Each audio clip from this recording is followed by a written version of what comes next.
Kibuloy, handa na kulungan ni Kibuloy. Alam ko ho, ang Amerika ay matinding ano yan. Matindi yung magpatupad ng batas. Tahimik, ba't nandun po yung legal na paraan po nila? Naghahanda na ho diyan sa Amerika. Ng kulungan, itong pagkukulungan ni Kibuloy. Nangangamoy, ano na po, extradition, ng pirma ng Amerika at Pilipinas ang kanilang extradition treaty. Ayon sa kasunduang ito, maaaring hilingin ng alinman sa dalawang bansa ang pagsuko sa kanila ng isang tao. Alright, welcome back to my YouTube channel. I'm Andy's Vlog. Ito, latest update tungkol dito kay Kibuloy. Ilang araw na din ito diyan natutulog sa kulungan buhat na siya'y mahuli. Itong si Kibuloy. Ang mainit na usapin, mga mahal kong taga-subaybay, ay ang pagpapadala. Ibibigay sa kano. Ibigay sa Amerika. Itong si Kibuloy. Ano nga ba ang katotohanan dito, mga mahal kong taga-subaybay? Bago po, huwag po kayong alis, tatalakayin po natin ito at ibabahagi ko po sa inyo kung ano po ang nakapaloob dito sa pagpapadala. Kung ano ho ang nakapaloob dito sa pagbigay kay Kibuloy sa bansang Amerika na siya hong kinatatakutan nitong si Kibuloy. Huwag po kayong alis at ibabahagi ko po sa inyo yan. At bago ko po ibahagi, ay gusto ko po munang kunin ang inyong panig. Pabor ho po ba kayo na ibigay sa Amerika itong si Kibuloy at doon ikulong? Any reaction diyan sa comment section, inaanyayan ko po kayo magbigay ng anumang public opinion. Okay, eto ho, talagang ang dami hong nagbibigay ng anumang komento diyan sa comment section na kailangan ng ibigay diyan sa bansang Amerika. Itong si Kibuloy at doon ikulong, litisin ang kaso. Maging ang ating Pangulo ay iniintay rin ho ang matinding pahayag dito. At ibabahagi ko po sa inyo itong mga pagdadaanan ni Kibuloy bago po siya ibigay diyan ho sa Amerikano. Nako po, mga kaibigan, sa puntong ito, inaanyayahan ko po kayo na pakinggan, unawain itong kung paano maibibigay itong si Kibuloy diyan po sa bansang Amerika. Ito po, shout out po sa lahat. At ito. Bago man siya sumuko, paulit-ulit na ginigit ni Pastor Apollo Kibuloy na ayaw niyang umapa sa kamay ng Amerika. Katunayan, dati nang hinihingi mula sa Malacanang ang isang garansya na hindi siya maging subject to extraordinary rendition. Sa diksyonaryo, ang extraordinary rendition ay ang pagdampot o pagkuha ng isang bansa sa isang tao sa labas ng prosesong legal. Sa madaling salita, para po itong kidnapping ng isang bansa, parang... yan o yung kinatatakutan ni... mga kaibigan, ay marami ho ang nakapaloob dito. Kapakipakinabang po ito. Dahil matunog ho na itong si Kibuloy ay posible ho na ibigay na ho diyan sa Amerika at nagkakaroon lang po ng ika nga po lihim na ugnayan. Nako, may lihim na ugnayan ba? Isang suspect ay malitis at makulong sa kanilang jurisdiksyon. Ito raw ang kinakatakot ni Kibuloy na baka siya damputin ng Amerika at ilipad sa US bilang bahagi ng isang conspiracy para siya ay ligpitin. Hindi lang malinaw kung bakit sa tingin ni Kibuloy ay labis-labis ang interes sa kanya ng Amerika. Sa ating mga batas, napabanggit din niyang extraordinary rendition. Katunayan, hindi na... Naku, nagtataka pa ito si Kibuloy. Hindi naman nag-i-interest sa pagkatao mo ang Amerika, Kibuloy. Nag-i-interest ang Amerika sa iyong kaso na dapat kang litisin dahil may kaso ka sa Amerika. Sa hindi po nakakaalam pa, ito pong si Kibuloy unang na-wanted diyan po sa bansang Amerika na may patong din po na milyones na dolyar mga mahal kong taga-subaybay. Sabi niya nagtataka siya kung bakit daw siya ay pinag-iinteresan ng Amerika. Siyempre, ay matindi ang bansang Amerika. Basta't may kasalanan ka dyan, wala kang sinasanto. Kaya tumanda ka, Kibuloy. Dahil maniwala po kayo sa hindi, ito po ay papadala diyan sa Amerika. Kailangan ng garantyang hinihingi ni Kibuloy sa Malacanang dahil sa Anti-Terror Act of 2020, yan nga ay mahigpit na pinagbabawal. Ayon sa Section 48, no person suspected or convicted of any of the crimes sa anti-terror law ay maaaring maging subject ng extraordinary rendition. Kung sakali, ang sunod na magiging problema ni Kibuloy sa US ay ang posibilidad ng extradition. Nobyembre 1994. Yan mga kaibigan, yan ang tinatawag na extradition. Nangangamoy na po, extradition, ng pirma ng Amerika at Pilipinas ang kanilang extradition treaty. Ayon sa kasunduang ito, maaaring hilingin ng alinman sa dalawang bansa ang pagsuko sa kanila ng isang tao na nakasuhan o nasentensya ng kabilang bansa. Hindi po pwedeng baliwalain ho yan, mga mahal kong taga-subaybay, dahil may kasunduan po ang Amerika at ang Pilipinas na kailangang sundin ito. Ito ang tinatawag na extradition. Ano mga paglabag na maituturing na extraditable? Yan po mga krimen na may kasamang parusa na hindi pababa sa 1 taong pagkakulong. Pero hindi kasama riyan ang mga tinatawag na political offenses. Halimbawa, hindi maaaring ipa-extradite ng Pilipinas mula sa Amerika ang isang Pinoy na inakusahan ng krimeng politikal.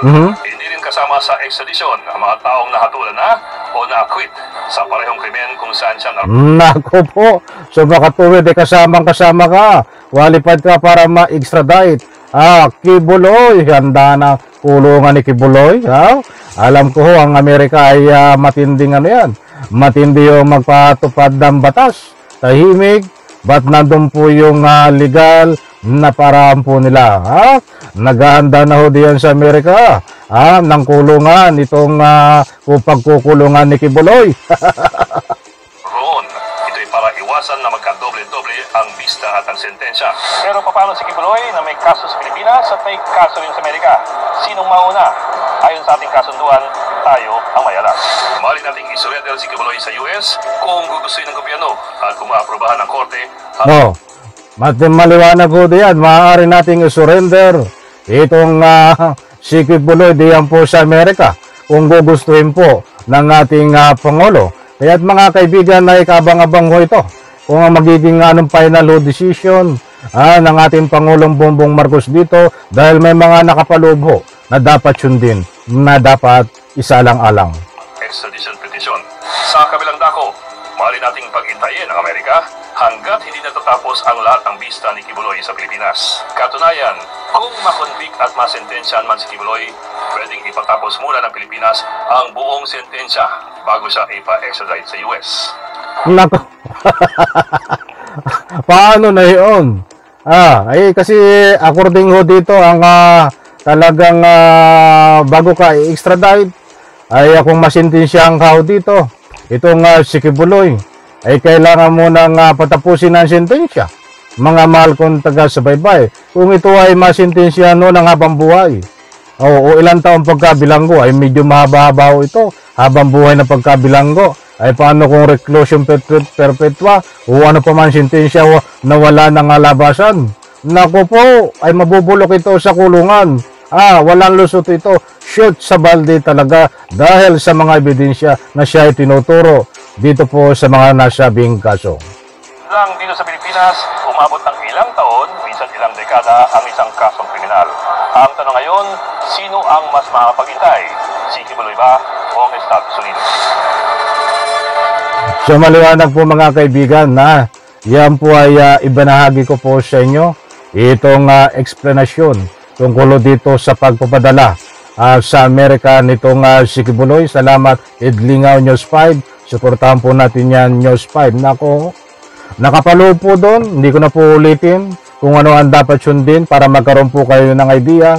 So pwede po nang mangyari kung titingnan po at kabang-abang ang magiging senaryo po dito ng ating Pangulong Bongbong Marcos. Sapagkat kung magbabase tayo dito sa report, ay pwedeng unahin, pwedeng mangyari ho. Hindi ko po sinasabi na pwede na. Pwedeng senaryo na mangyari at pwedeng mangyari na unahin na litisin doon ang ating si Kibuloy doon po sa kaso. Pwedeng mangyari po yan, unahin sa Amerika. At pwede rin pong mangyari na unahin dito sa Pilipinas na litisin itong si Kibuloy at pagkatapos pong masintensyahan ay pwedeng bunuin o tapusin muna ang sentensya dito sa Republika ng Pilipinas bago ipadala ho sa bansang Amerika. That is a option po yan, mga mahal kong taga-subaybay. Ang bottom line po dito ay kabang-abang dahil ang Amerika ho ay wala pang request tungkol dito na kung ipukunin nila si Kibuloy. At siyempre inihintay ho natin dito itong tugon o final decision kung ano ang stand ng ating Pangulong Bongbong Marcos na si Kibuloy ay ipapadala ba sa Amerika? Si Kibuloy ba ay una litisin muna sa ating bansang Republika ng Pilipinas bago o patapusin muna ang sentensya kung masisintensyahan, mga mahal kong taga-subaybay. So marami po ang kabang-abang dito, mga mahal kong taga-subaybay, dahil ang taong bayan ay nananawagan na kung mabibigyan mo ito ng VIP treatment at hindi may kulong diyan po sa tunay na ika nga po city jail. Dapat city jail o ito itong kulungan ni Kibuloy. Parang siyempre para maranasan niya yung normal na talagang nakakulong. Subalit hindi katulad ho niya, may utos ang korte, sinuway. At ang daming mga petisyon pa nila na sinagot ng ating pamahalaan tungkol dito, sabi ng kanyang abogado, house arrest. Pwedeng nag-file din silang motion na ilipat ang kulungan sa AAP, itong mga Armed Forces of the Philippines, sa kulungan ng mga sundalo. So marami pong kabang-abang dito, mga mahal kong taga-subaybay. Kung ganyan din po ang mangyayari na magkakaroon po ng VIP treatment dito dahil mapera, ayos mabuti pa ho. Ako'y pabor din na ito ay ipadala diyan sa Amerika. But ang final decision po dito ay nasa ating Pangulong Bongbong Marcos at nasa korte ho. Labanan ng korte at siyempre sa ating Pangulong Bongbong Marcos kung ano ang stand niya po dito sa mga nasabing extradition treaty. Mga kaibigan, yan po muna ang latest update natin. Abangan po natin at maraming kabang-abang. At dito ho ay walang ligtas si Kibuloy. Mapapadala po siya sa Amerika at yan po ang nakapaloob sa kasunduan ng Pilipinas at bansang Amerika. Kaya lang po may mga proseso na dapat daanan po, mga mahal kong taga-subaybay. So ang kabang-abang po dito, kailan ito maipapadala? Hintayin po natin ang ika nga po'y mga kinaukulan at ang ano pang latest update tungkol dito sa napipinto. Alam ko, naamoy ko napipinto naamoy ko mga galit na naman sa atin itong tagasunod ni Kibuloy. Gusto niyong galitin ho? Yung mga tagasunod ni Kibuloy, sabihin nyo lang na nahuli ni General Torre itong si Kibuloy na anong galit sa inyo, galit na galit sa inyo. Itong tagasunod ni Kibuloy. Maraming salamat, General Torre. Shoutout sa iyo dahil talagang nahuli mo itong si Kibuloy. Alright, maraming salamat. Pagpalain po tayo lahat. Diyan po sa comment section, inaanyayahan ko po kayo magbigay ng anumang public opinion sa lahat po ng hindi nag-skip ng ads, sa lahat po ng nanonood dito sa aking maliit na YouTube channel. Maraming salamat po. Muli po, inuulit ko, abangan po ang ibang latest update dito sa pagpapadala kay Kibuloy diyan po sa Amerika. Bye-bye, palapakan.